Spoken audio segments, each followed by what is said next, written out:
people who got into this line of work because we wanted people to like us, because we were intrinsically insecure. The music industry is a very dark place, and you can let yourself get sucked in there quite easily. How did Taylor pull Ed out of the darkness? All the pitfalls that people read about, this happened to this person, I just found myself slipping into all of them. When you're living for the approval of strangers, and that is where you derive all of your joy and fulfillment, one bad thing can cause everything to crumble. And what shocking event led Ed to rush to Taylor's defense? He is suing her, and she is countersuing him to fight back. He allegedly lifted her skirt and grabbed her butt while they were taking a photo. Taylor can never win with what she says. I'm tired of it. I'm just tired of it. Most days I'm like, okay.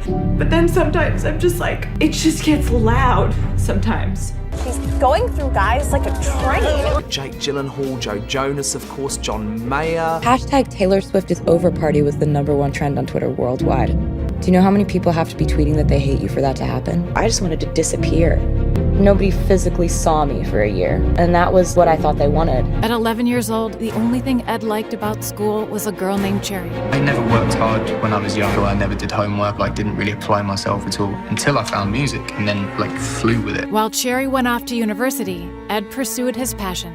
For the first 3 years, I just networked and played any night that I could. The journey was much tougher than Ed ever imagined.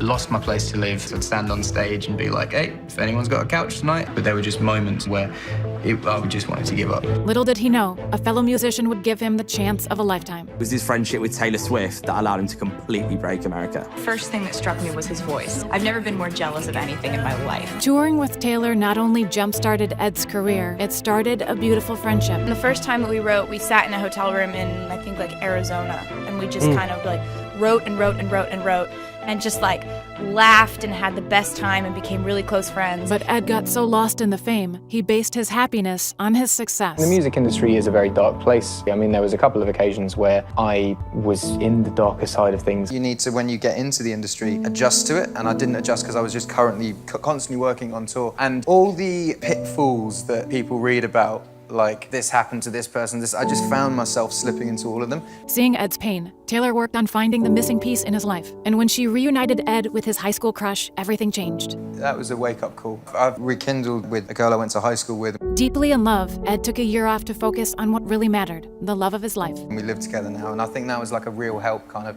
grounding me. The meaning of life isn't to release albums anyway, it is to have a family and be happy, so. Although Taylor rescued Ed, she continued to suffer under constant scrutiny. People were just kind of making slideshows of my dating life and putting people in there that I'd sat next to at a party once. And the more the world hated Taylor, the more she began to hate herself.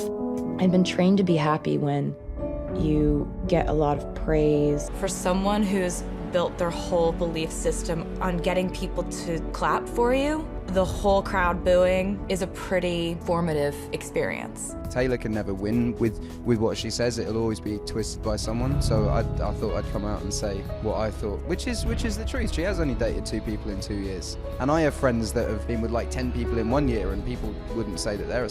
And it only got worse from there.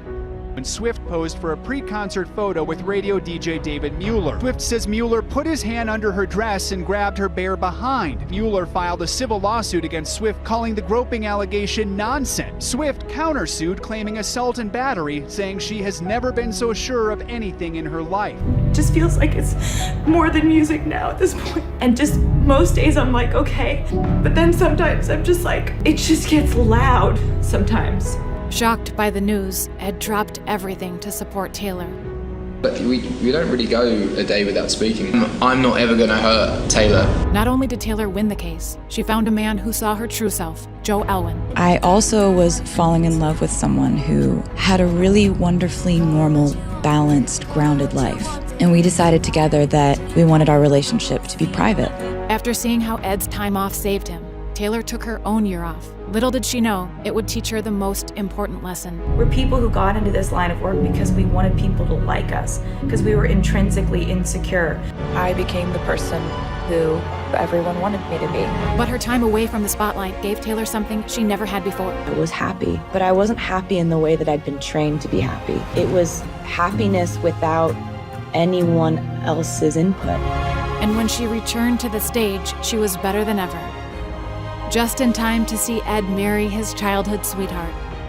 Ed and Taylor teach us never to let others dictate our happiness, because real happiness comes from within. There's no key to success, but the key to failure is pleasing everyone. And with a true friend by your side, anything is possible.